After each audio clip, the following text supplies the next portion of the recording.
This is TWiT. Now on to a few more stories we're following today. The SpaceX Falcon 9 rocket carrying the Dragon cargo capsule successfully launched this afternoon.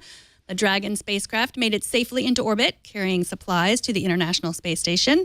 But according to a tweet from SpaceX CEO Elon Musk, the Falcon 9 rocket didn't quite stick the landing. The rocket landed on the drone ship, but the landing was too hard for survival.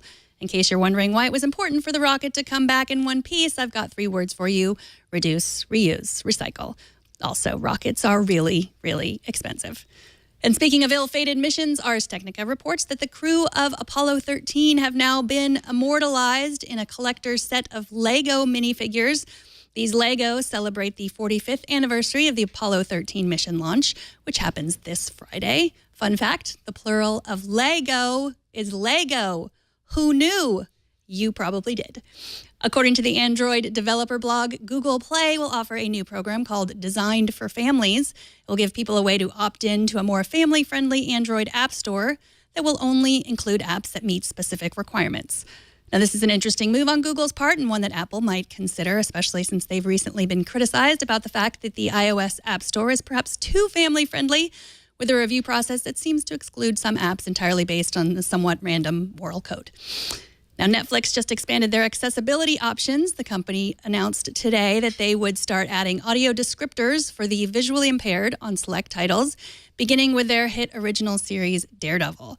Why Daredevil and not the unbreakable Kimmy Schmidt, you might ask? You might ask if you haven't yet gotten around to watching Daredevil or you're not familiar with the story. Daredevil features a visually impaired main character, and when the show premiered on Friday without audio descriptions, fans took to Twitter and change.org to complain.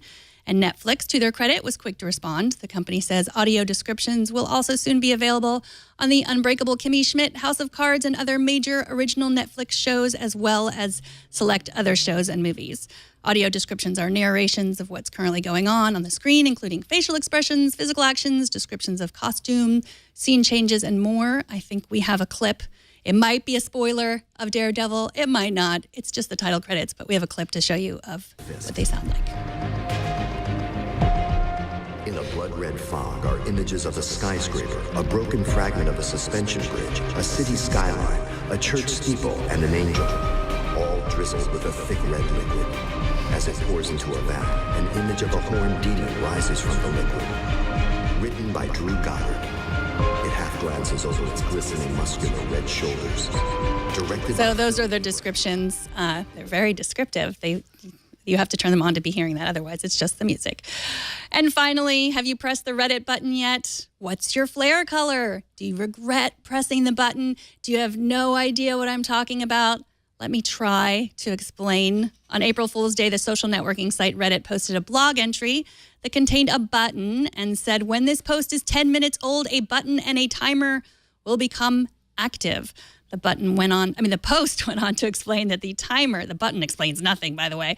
The timer next to the button counts down from 60 seconds and starts over every time someone clicks the button.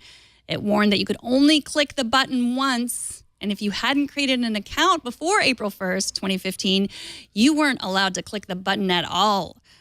What has happened in the last 2 weeks since this button was posted is nothing short of a bizarre social experiment spawning clans, conspiracy theories, and competitive status symbols that rival that of your chosen Apple Watch band. As I write this, the button has been pushed over 740,000 times. Now, if you choose to push the button, you'll be given a color according to what time you clicked it in the 60-second countdown. The color appears in a little dot next to your name. Purple is for the people who couldn't wait for the clock to go under 50 seconds. The longer you wait, the better your status, according to the internets. According to the Washington Post, the clock has never dropped below 27 seconds. I have not clicked the button yet, but I really want to. Also, I'm considering selling my login information to the highest bidder. Get in contact with me if you're interested, if you purples know who you are.